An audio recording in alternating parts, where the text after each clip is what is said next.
Japan is one of the best countries that I've ever been to, but it would be absolutely terrible to live here. Let me explain why. I feel like Japan feels like a very lonely place. I've seen some videos online, people talk about how when you're in Japan, you can go days without talking to somebody. And I definitely felt that. Everybody is just kind of in their own lane, but the politeness is just kind of a front, right? There's a difference between being polite and being kind. And I think when it comes to Japanese culture, Japanese people have like almost two faces. They have the face that they betray to the world, and then they have the face that they hide from everybody else. There's an extreme ruthlessness about their culture that a lot of people will find off-putting and a lot of people won't understand. If you look at Japanese history, they have historically been one of the most hated here in East Asia because of how ruthless they are in war. I know there's a lot of Chinese people up until this day that still hate Japanese people because of the things that they did in the past. And there's this weird thing in Japan where everything seems so orderly on the surface. Then you walk through the streets and you see the amount of like porn that they have or entertainment that they have or all these crazy things that they do to distract themselves. That gives me the impression that Japanese people are not very happy. It's very hard to explain this. A lot of foreigners like to think Japan is super cool because they have all these different forms of entertainment. But when I see all these Japanese guys playing in the casino, a part of me also thinks like, okay, the society is as happy as they say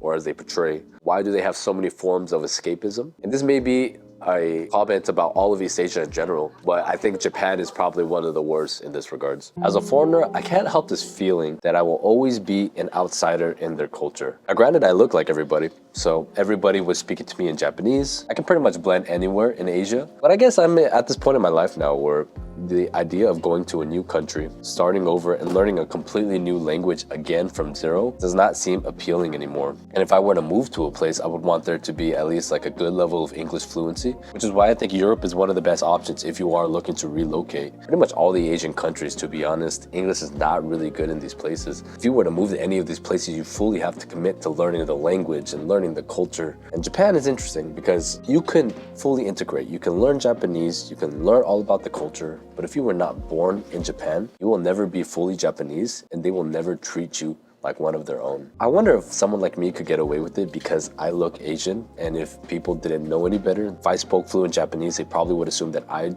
Japanese. Japan is one of those places where everything is so orderly because there's so many rules. There are so many unspoken rules in the culture that is very difficult for a foreigner to understand, or at least will take a lot of time for us to understand. One of the things that makes Japan such an amazing tourist experience is because it's so safe and it's so clean and it's so orderly. In order to have a society like this, it requires the general population to sacrifice a lot of individual freedoms for the collective good, and it requires buy-in from everybody to make sure everything is clean, to act a certain way, to fall in line a certain way. And if you come from the West, especially like America, maybe Japan seems super nice and exotic to you, but after a while you're gonna feel like, okay, I think this culture is a little too restrictive for me. And this is a really big issue because even me, as someone who was born in America, I felt like my Chinese culture was quite restrictive in a lot of ways. Asian culture from the homeland is a lot more intense. It's a lot more strict when it comes to academics, when it comes to performance, when it comes to duty to family. There's a lot of pressure there. And even as an Asian person who grew up in the West, these are things that are still very foreign concepts to me, are honestly quite difficult to assimilate to. Also, when it comes to the rules, I think all of these rules are necessary to make the society run a certain way.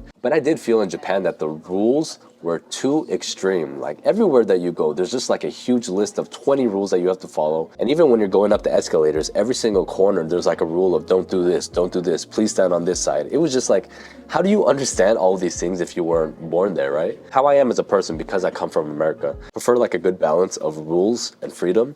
I think Poland does a really good job with this. I think Thailand does a really good job with this. But I think living in an environment where there's just too much rules and too much restriction, if you come from the West, I think you're going to struggle a lot with that. But that's just my opinion. Something else that I noticed is that you can't really just chill anywhere. You have to kind of pay to do everything. For example, in Thailand or some of the more Southeast Asian countries, you can just kind of walk around and then maybe get a drink somewhere and sit and chill and relax. People are not going to give you problems for just kind of sitting down and relaxing. But it seems like in Japan, everything is just so go, go, go. You can't just go to a restaurant and really enjoy your time there, especially if there's a lot of people. Sometimes it feels like you're on the clock and you have to go in, you eat, and then you rush immediately out and you go back to work. I had a couple of free days when I was in Japan. There weren't really like co-working spaces at the malls or places you can just kind of sit, put your laptop and work, right? And it seems like the society is set up in a way to make you always be working and prioritizing working and doing something and being productive over everything. That is the impression that I got. Japanese people are just always in a rush to go somewhere, and that's not just in Tokyo. Tokyo is probably where it's the most intense, but I was in Osaka and I saw that as well. I was in Fukuoka and I also saw that as well, right? It's just, you always have to be doing something and going somewhere. There's no time to waste, no time to just sit down and relax. You always just have to be on the run doing something. And I think over time, it's extremely exhausting if you are in a situation like that. That's one of the reasons why I don't like living in America. You're just on the rat race, you're constantly working. But at least in America, there's potentials to grow, and this mentality and this optimism where as long as you work hard, you can become anything you want to be. Whereas in Japan, it's like you work extremely hard because that's what's expected of you. And if you don't work super hard, you can be replaced by somebody else who's willing to do that job just as hard, if not more. That East Asian work ethic is a little too intense for me, if I'm being completely honest, and I think a lot of people feel the same way. So on top of the crazy work culture, Japan is still quite a patriarchal system. I hear that women in work environments are constantly talked down upon. There's like a hierarchical structure in these companies, and then women are kind of seen as second-class citizens and don't have the same voice or power as the men do. It's just a completely different culture, right? So I know a lot of women coming from the West find this part of their culture extremely difficult. Also, now that I've been living in Europe, I'm used to smaller spaces, right? Having a small apartment is not that big of a deal. But I think in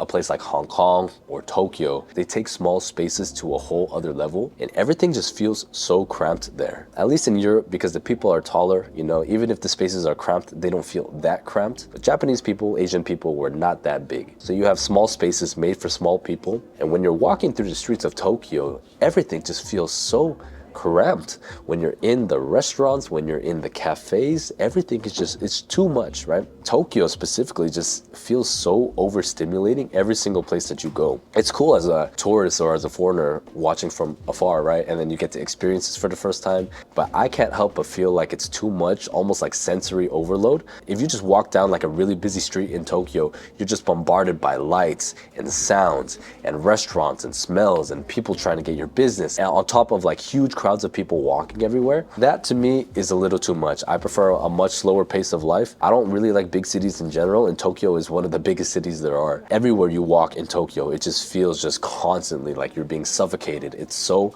claustrophobic. I think you can make the case for maybe living in like one of the smaller cities in Japan, closer to nature. Tokyo is just way too much. And I think if you're a foreigner living in Japan, most of the time you're going to be going to Tokyo. East Asian people were polite, we're not necessarily friendly. Americans were kind of like super friendly, but we're not necessarily polite. And our relationships are a lot more surface level compared to other places in the world. Japanese people are very similar to Polish people in this regard, where they have a very hard exterior, even though Japanese people are not as like angry looking as the Slavs. But at least with a Polish person, if you make a friend with them, you'll make a friend for life, and the relationships are quite deep. Mainland Japanese people kind of stick to themselves, and you're always going to be an outsider. It's funny to me when people talk about racism in the West or the US. Yeah, there is racism there, but they're still quite accepting of how other people are and different cultures and everything. But if you want to see true racism, go to East Asia. If you really want to talk about xenophobia, you're going to really see it the most in those places. And I know a lot of people like to fetishize Asian women. That seems to be a really big thing in the West right now. And some people may think about going to Japan to try to find a partner or a date or anything like that. But I heavily advise against it because it's an extremely different culture, especially if you come from a Western country. The expectation is that you as a foreigner have to assimilate to their culture in all the ways. As I get older, I see myself wanting to be more with an Asian person just because there are so many cultural similarities that make a relationship more harmonious if you date someone within your own culture. Polish or like Slavs and Asians, we have a lot of similarities, so that mix can work.